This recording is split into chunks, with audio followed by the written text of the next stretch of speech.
Hey guys, HuzzyGames bringing you another video and welcome to another episode of Maintaining Master. We return, I think, 25 LP. Yeah, there you go, 25 LP in Master. We're playing Malzahar, which I'll explain briefly because I did say I might not do Malzahar content anymore. But you can see in the loading screen, I'm pointing out the percentage of the Singed and the Xayah and their duo queue. So this is a Smurf duo queue that's got crazy win rates. Also, just say this is a point of view gameplay. Basically, we had some workers here today, and I played this game last night in thinking that this would be easier to do just in case with workers and stuff. I'd have this video to do a commentary, so that's what I'm doing. But yeah, we're playing Malzahar. So the reason for Malzahar, some of you will 100% get it, and you'll know why we're playing Malzahar already. It's Zoe. It's as simple as that. I don't particularly want to play Malzahar, but this was a situation of Zoe was picked on the enemy team. What the hell do I pick? You know, Zoe, I would say, is one of my, maybe even my least favorite champion in the game. She's incredibly hard to beat in a 1v1, so the way of beating her is locking her down with something like a Malzahar or Vel'Koz or something like that. So I just went with Malzahar. Again, last season we played a lot of him. This is literally the first content of him you're getting this year, so I think most of you would be okay with it. You know, this is never going to be a big thing of Malzahar again. Legitimately just because of the Zoe. So this game, again, I thought this game would go pretty well. Looking at the loading screen, everybody had okay win rates. The Smurf duo, obviously, insane win rates. The risk of it, obviously, is the support, just to say, my support, the Rakan, wanted to pick Nautilus, but the Xayah said, no, please pick Rakan. So this guy doesn't really play Rakan. But he picked it for the Xayah. Maybe the guy looked at their win rates as well and was like, okay. And the Singed, again, another Smurf. Singed versus Darius, as somebody that I play Darius. And you can see me, see YouTube playing Malz due to Zori. I'm sorry. Again, it's the sole reason I'm playing Malzahar this game. But yeah, as somebody that plays Darius, I've always been incredibly happy against the Singed. This Singed is going Ignite Singed, very aggressive. But yeah, it's usually not a good matchup for Singed. You know, a full all-in that sometimes Singed wants to do, especially an Ignite Singed player, Darius just wins, you know, straight up. The Singed does not win that matchup at all if it's a good Darius. But if it's a good Singed, he can maybe do some things here or there. Right, so the plan of mid lane, we you know, a lot of you will know this already, but we're against a Zoe, she's really oppressive, is just do well in lane phase, farm well, maybe poke her a bit, and then look for level 6 plays after I've got my ultimate. And then mid to late game, our comp's pretty solid. You can already see Xin is going straight to level 2 gank top lane with the Singed, and I do think they do kill him. First blood goes on our team, so that looks pretty good. It's like, hey, that's great. Again, level 2 cheese top lane it's still a thing. That's why sometimes, if you've been watching recent episodes, I usually ward the river bush if the lane isn't pushing in either direction or I'm pushing into them. It's why I generally ward that bush at level 2, because level 2 top lane is still very popular. You can see on the minimap, by the way, the Xin is staying around in top lane. I presume for the reason that they got the Darius's flash, so if Darius comes out, they think they could probably get a free kill. You can see they're actually fighting him right now. In top lane, you can see Singed's health is very low. Darius gets 1 kill, Darius gets 2 kills, and boom, they get double killed. So started well in top lane, and now really bad. Getting a Darius snowballing to a Singed is basically rip in peace. I go over just to kind of confirm at this point, yes, Elise has got your blue buff, because when obviously a jungler sees the other jungler the other side of the map, then, you know, there you go. So you can see the Xin is already being a bit negative, and what was annoying to me, again, especially when players name themselves after champions, this guy on the Xin is called Nunu the Insane. He's a Nunu basically one trick, and not playing Nunu, you know. Again, if he got to Master or Diamond 1 with Nunu, he's not a Master player in anything else. He's a Nunu player. So it's a little bit annoying watching that, and then also bot lane just died as well. So game's looking a bit rough. I know people have been saying, Huz, stop mentioning it. It's hard to not mention things when it's just happening every game. So you can see I dodged that play there. That was, from watching the replay, that was actually both flashes. That was Elise and Zoe flash, but I just dodged it. Really quick reactions there, so that was nice. But obviously now I'm vulnerable to getting ganked again because my flashes just got burnt. But it's really good surviving that. Obviously, Zoe doesn't care too much about blowing her flash in the early game, or at all, because as you can see, she just picked up my flash. Now, it doesn't stay there forever, but it stays there for a good minute So it's not like we can do a counter gank straight away that she doesn't have flash because she's got mine. But yeah, again, this game, the plan was, and like the plan every game practically currently, and maybe it's a message that I should start playing more early game champions, but it's just don't feed the lane phase, and you have a solid mid to late game. But what's been happening a lot of the time is people are feeding a lot. And it has surprised me how much feeding there is in Master ratings still. Again, maybe I'm personally expecting too much from my teammates, and I probably am. But, you know, I, to be honest, wouldn't expect Platinum players to feed like crazy, let alone Master players. But I guess the game has changed over time. You know, a lot of people have very aggressive playstyles that either go incredibly well, they get fed, or they feed like crazy. A good example in the content creation world, Voyboy is like that. If you ever watch Voyboy, he has that playstyle. He either goes 0 and 10 or 10 and 0. But you know, he gets fed a little bit more often than he feeds, so he'll end up at high rating.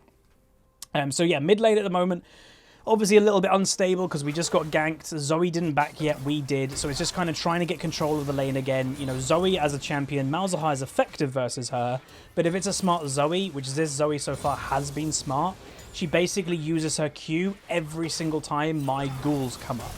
You deny the massive pushing power that the ghouls give, thus, you know, kind of denying Malzahar's lane advantage.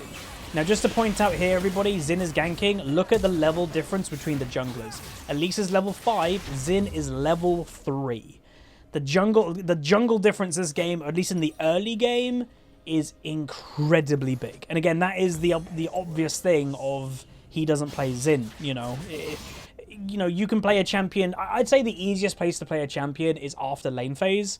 Because, you know, that kind of is more decision making and everything like that. Lane phase shows the differences between you as a player on that particular champion. Now, again, I thought that was a fairly obvious thing that Elise would be going for that invade. Xin still gets invaded, but he does manage to survive for now, which is good.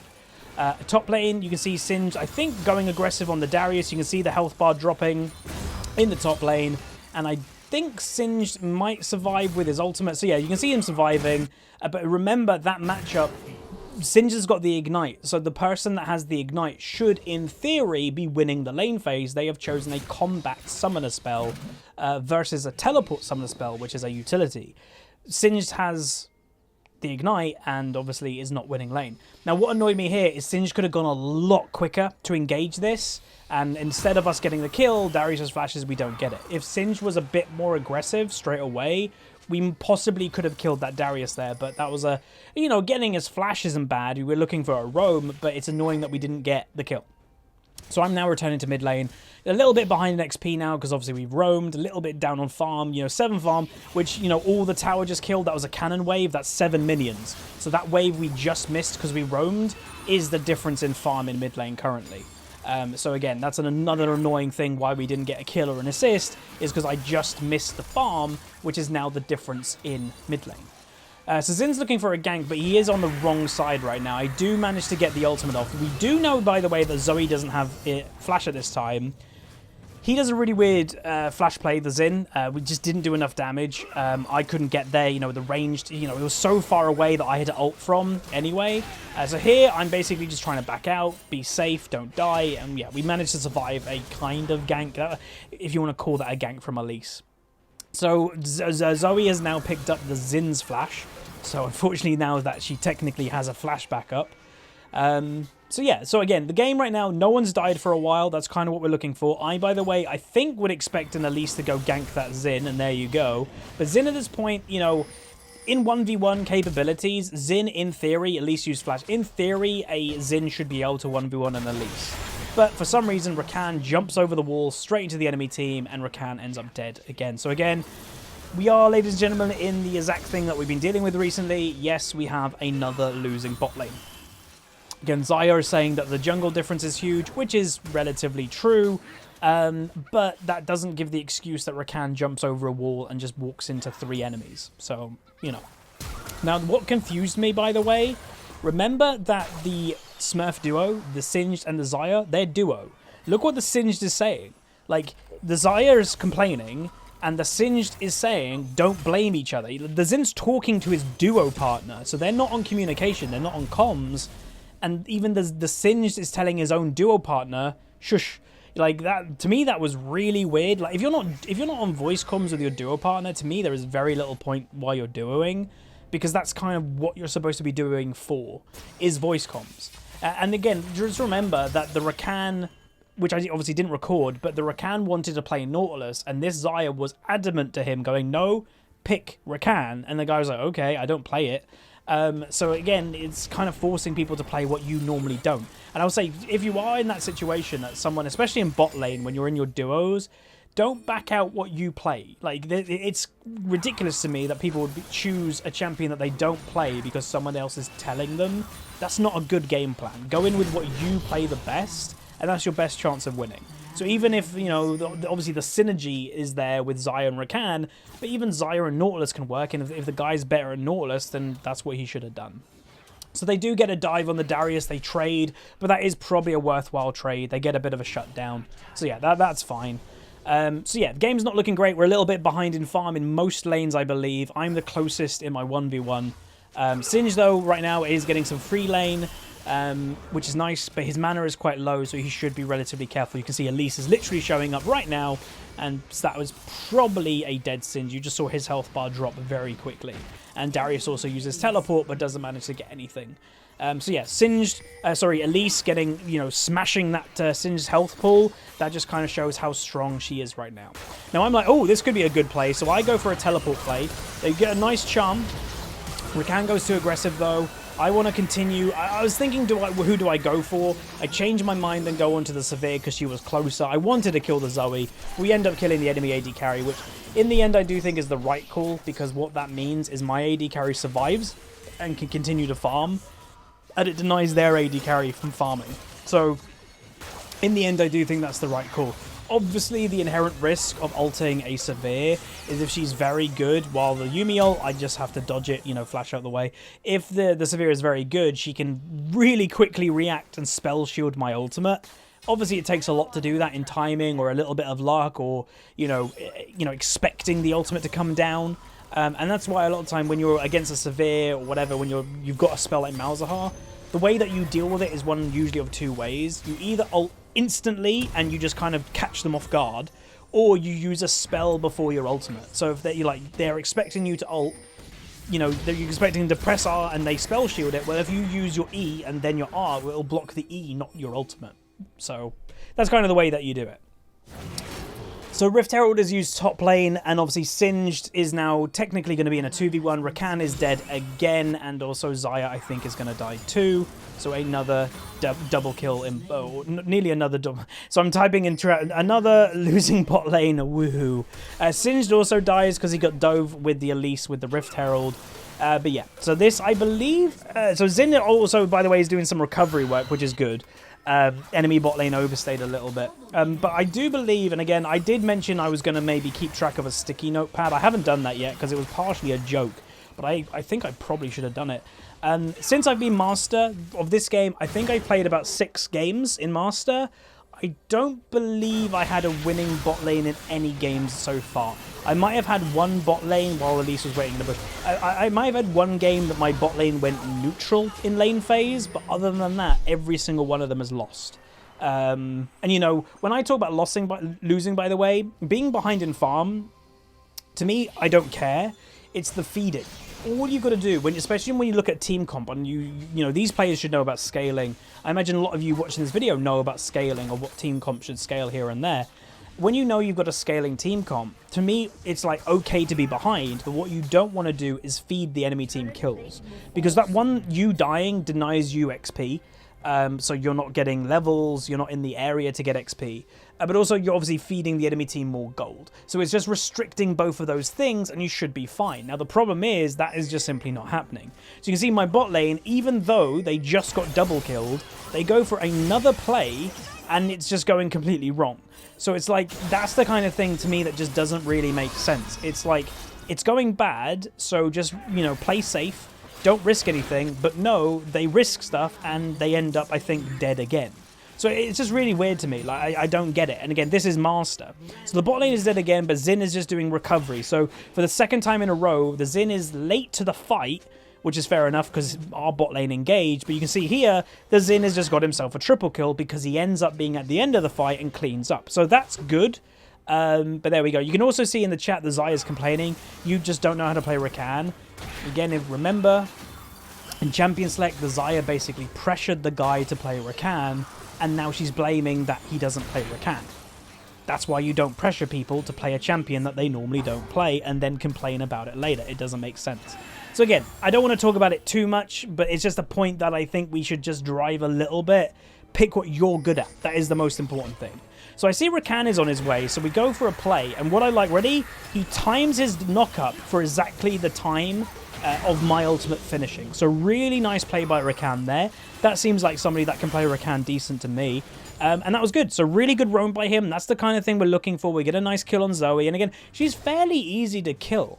She's very squishy. Malzahar, I picked Malzahar to counter Zoe because that's how you counter that champion. She's very mobile. She's annoying. So you just root her in place. And there you go. Bot lane again is going for a fight. Xin this time dying and Xayah dying again. So I have no idea where they're going. Again, the annoying thing, and I mute her finally, the annoying thing to me is the one complaining, the Xayah seems to be the most problemed player that is going on right now. And that's not saying that, the others aren't doing anything wrong, but Jesus. So what I do, and this is something that I'd recommend, by the way, it's a strategy. I've muted the Xayah, so I'm no longer going to talk to the Xayah. Talk to the duo. So the duo partner, trust me, is going to get annoyed. If one of them is like being nice, and this Singe seemed a pretty decent player. He seemed chill, not toxic. He's going to get annoyed at his duo by being annoying. And it's like, hey, tell your duo to stop being annoying. And I have found that's more effective than actually talking to the person itself. Because the duo partner, in theory, should care about what their other duo partner's doing. And if your duo is telling you, hey, dude, shut up, then there you go. Now, this was the weirdest engage. You can see me pinging out. I ping 3 times, stop. They continue. They're both dead by Darius. And you can see, I'm asking, like, what are you doing? I flash out the way. Darius also flashes. He's got a Yuumi on top of him now. He gets the slow from the Yuumi, and I'm dead as well. I have no idea what that engage was. And again, just to reiterate the point, everybody, this is Master MMR. And you can see I'm visibly, again, never going to be toxic, never going to call names, but questioning a play like that, to me, is justified when it's in Master, and you're like, what was that? It's just weird. And again, I'm incredibly happy that, I'm Master, and I got Master, I love it, and I've got my goal. Just, when I said to you guys that when I was a silver player, I don't know if I should have done this. I remember this. I'm literally pointing out the rating of the game. These two are Smurfs. The rest of everybody's in Diamond 1. You've got a mental image of what Diamond 1 players should be, and then you watch this game. You're like, what's going on? But like the point that I was making, it goes with that, is when I was a silver player and I was like, oh, silver sucks. And then you get to diamond. And when you're a silver player, you're like, oh, diamond will be the glory rating. It'll be awesome. You get there and then you kind of like go, it's the same. Yeah, the players are better and the matchups it's more skill intense, more decision making intense, sure. But the experience is the same. There's a bit of disappointment there. I've experienced that again. The last time I experienced that was all the way back in Season 3 when I first got Diamond. And then I've been Diamond for 6 years. And, while being in Diamond, I was like, oh, but Master will be better. Hell yeah, let's go, Master. Nope. It's the same. It's the same. It's solo queue, dude. So, again, there's the ultimate that I've spoken about in the past. So, the best way to catch out a Severe that's got a spell shield is you go, boom, you instantly cast it and don't give them a time to react. To me, that's like the best way of doing it. Again, especially until they get like a QSS or something like that.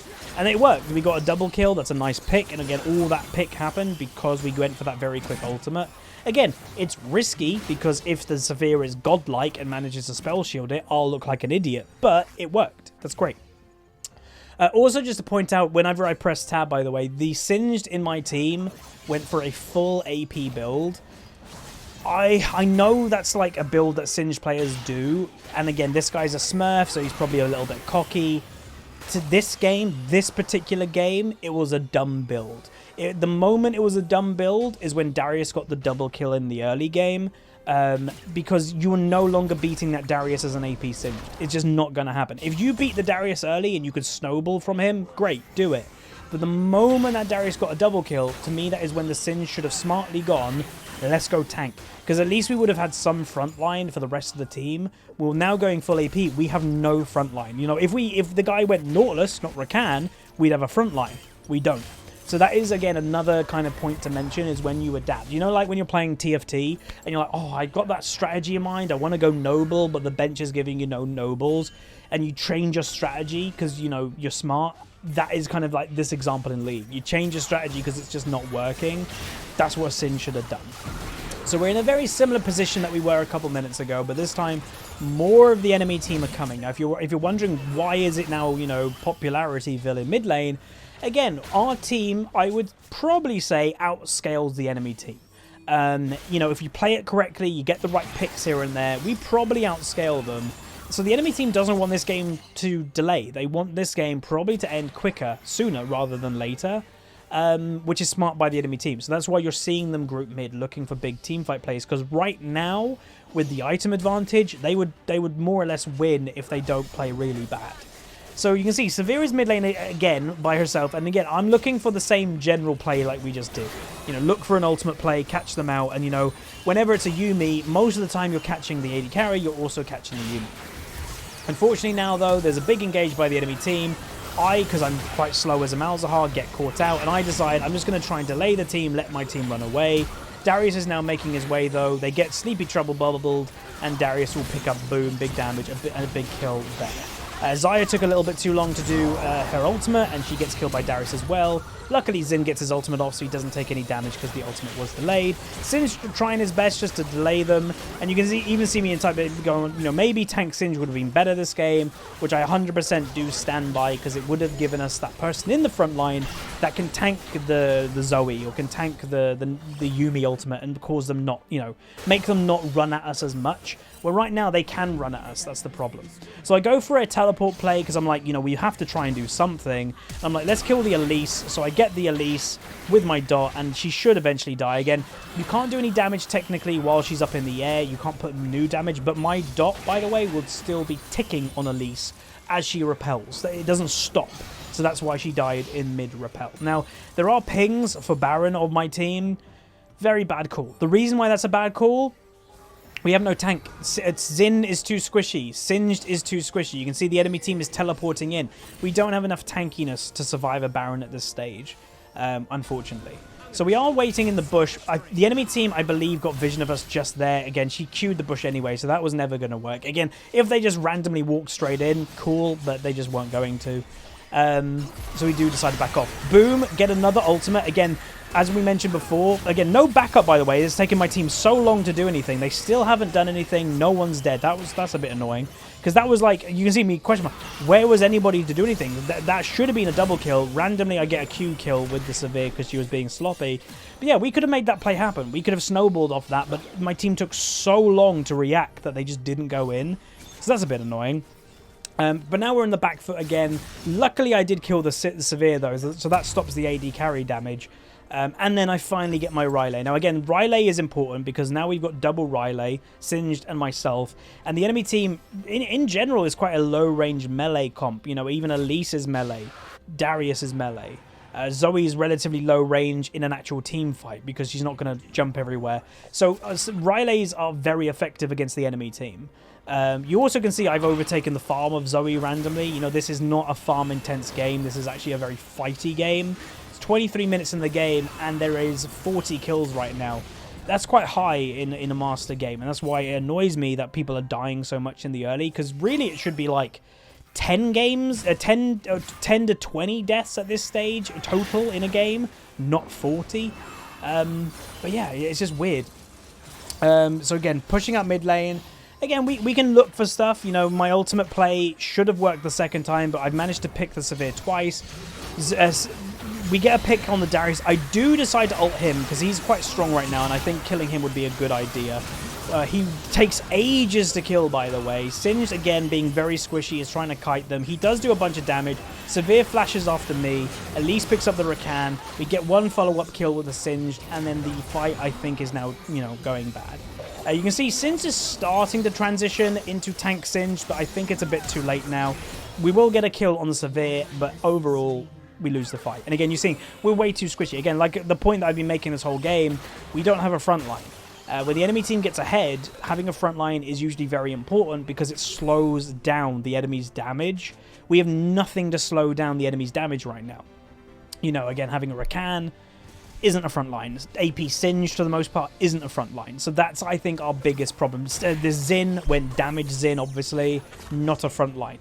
So that's where, again, we you know, bringing it back full circle, having the Nautilus instead of the Rakan, even though, yes, you lose technically the Xayah Rakan synergy, we would have gained that front line and a support that's on his comfortable champion. So again, that's kind of the message of this episode, is like, you know, keep to your guns and play what you know you're good at. It's the game that you're currently playing, not your teammates. So yeah, really, really do that. And that's like an overall tip for me of how you guys climb. So I look at Darius here, and again, I want to make this point clear. I was going into this thinking not killing him. Doing damage, and if he dies, great. But then my Xin and Rakan decide to go all in into a Baron pit. Bad idea. So again, I wasn't looking for a kill. I get a nice silence there. I wasn't technically looking for a kill there. I was looking to damage and just slow down the enemy team. Because to win this game, we have to slow them down. And unfortunately, they took that the wrong way and went all in, and then I get caught. So again, that was annoying. Singed going on the Severe. We're doing a bit of damage. Xayah misses her ultimate completely, and they will have to back out in the end. Singed, though, is doing damage as he's running away. He does get slept. Will he go down? Probably. Yes, he does go down in the end. And I do a classic The Office zoom in. So yeah, not looking great. So again, looking to delay the game. The more you damage a Darius, he then, again, in theory, people are like, how does that delay them? So then the Darius, after taking damage, would have to go back and base and heal. It delays them at least a minute, and a minute right now for us is very valuable. But instead, they go in and then the Baron. Again, I don't blame them fully, by the way, because I get how they would take that as like a message to go in. And that's the inherent... Like, I don't blame the Xin or the Rakan for that, by the way. But that's the problem with solo queue as a whole, is that you don't have communication. So you're a lot of the time on different pages. For me, that was a play of slowing them down, hurting the Darius, but not killing the Darius. But they would have seen that as, oh, kill Darius. So again, I'm not blaming them. It's just solo queue as a nutshell. So you can still see the Xayah. I muted her voice, but not her pings. She's still blaming the Rakan. Also, I don't know why Xin went all in on the enemy bot lane there in a 2v1 technically. A little bit weird. So again, weird play is happening all the time. This game per se, again, do I think I played okay? I think I played perfectly fine. Again, the job at hand, and this is why like I might have to play early game champions moving forward. Get an ultimate on her. Got my dot on her first. Get a really nice silence, by the way. Rakan's coming in, getting a nice pick, hopefully. She spell shields, so the damage isn't taken enough. And I don't think we're going to be able to finish her off, because we just don't do any damage. The Xayah is doing no damage at this point. I do kill the Severe, so I get a double kill, I think, or maybe 1 kill, 1 assist, and Xayah will end up dead. So again, it was unfortunate that we had this bot lane once again. You know, 0-9 Rakan, 5-7 Xayah. And again, making the point clear, the Xayah is one of those smurfs. It's just annoying to me, you know. I'm trying to kind of protect the Rakan here. So you can hear me kind of in the commentary I've said these things, and you know, there you go. It just annoyed me, and that's the only kind of term that I want to give, is it's annoying to watch. And you know, the Singed has gone very quiet. You know, his duo partners being relative, like I presume toxic, we muted her already, but yeah, and you can say, but bad games happen, no need to blame others. And I know some people will go, Huz, don't you blame others here and there? Again, it depends what your definition of blaming others is. If you actually take a critical point of game design, oh, not game design, decision making and stuff, what I do is a lot of the time not blaming, it's commentating. Some people see it the wrong way though. But this Xayah is blaming. And again, what I would say, what would be warranted, if the Xayah let the Rakan play Nautilus and it still went bad, maybe fair enough. But when you're somebody that's going, nope, forget what you play, pick the champion I want you to pick, then you kind of like give up the right to complain about them. To me, anyway. Let me know what you guys think in the comments. I'd be very interested. So this game, by the way, we got a couple kills there, but the enemy team did get 2 inhibs. So it's like, hey, it looks good, and they got 2 inhibs. We're going for our first dragon. So again, another thing, you know, the Xin in this game, you can see now, his KDA is pretty good. If someone started spectating the game right now, you'd be kind of convinced that, oh, damn, this Xin actually had a pretty good game. But in the early game, it was completely opposite. We had 0 pressure, the Xin lost fights, we had no objective control. And again, remember, the Xin got fed by cleaning fights that had already happened, which is still good. But it's a bit deceptive of how strong you are. Like, your bot lane dies, he cleans up. The bot lane dies again, he cleans up. Obviously, you'd want him to get there before the bot lane dies, usually. But yeah, that's just unfortunately what happened. So, returning to mid lane, just trying to push out. So again, if you're wondering what would be the game plan in moving forward to win this game, again, it's a very much an uphill battle. Is it possible? Sure. Yeah, I've won games with both of my Nexus towers killed, all my inhibs down. It's possible. It requires great synergy from your team, you know, people to be in the right place, the right time, but it also requires the enemy team, in all honesty, to make a mistake. It's very unlikely that you're going to win a game from this point, even if you guys play well, just due to the power difference in the teams. It's very unlikely that you're going to win unless the enemy team make a mistake. And the mistake would be probably going for a tower dive here, for example, getting hit by the tower a bunch, someone, you know, me ulting a prime target so they don't have their tank or whatever at the right place at the right time. But you can see right now, everyone's backing off. We have no way to engage on them. Again, as I mentioned earlier, we're too squishy. We don't have any power to do this play. So we finally go for the engage. You see, I ult the Darius, but then the Elise goes all in on me. And honestly, that was quite clever because it stopped me ulting. I get the kill on Zoe, I presume with my dot, and I get flashed on, get killed in the end. So again, this game is a story of, yes, another losing bot lane technically, but keep to what you play. Don't get pressured into play other things. Also, Smurfs aren't immune. You know, even in this rating, this MMR, this Smurf duo got owned. The Singe lost top lane and the Xayah lost bot lane. So Smurfs aren't always going to be godlike. They're not always going to win. And yeah, just kind of play smart. Like I mentioned, is we lost this game, I believe anyway, because we lost the early game due to people being crazy aggressive. The bot lane lost several times those fights because they went in on those fights purposely. It wasn't them getting caught. They engaged and then lost. Why? Like, it doesn't make any sense. And you can see in the chat, this person, keep playing Nautilus. So the person that was like, you know, play this thing for me is now complaining and saying play Nautilus when the support, the Rakan, was wanting to play Nautilus. It made no sense. So I do the most damage on my team. Xin, obviously being, you know, this is why KDA, like the Nico game, KDA is deceptive because the Xin had a good KDA, did very little damage in comparison. And maybe the Xin should have gone tank after the early game went bad. But yeah, overall, an annoying loss, but that's just the way that it goes sometimes. But if you guys did enjoy, throw a like on it. And again, this was a more of a annoyed episode, but to me, this was a heavy lesson episode. A lot to learn, hopefully, from this episode. But that's going to be it. If you guys did enjoy, throw a like on it, throw a comment, and I'll see you guys next time. See ya.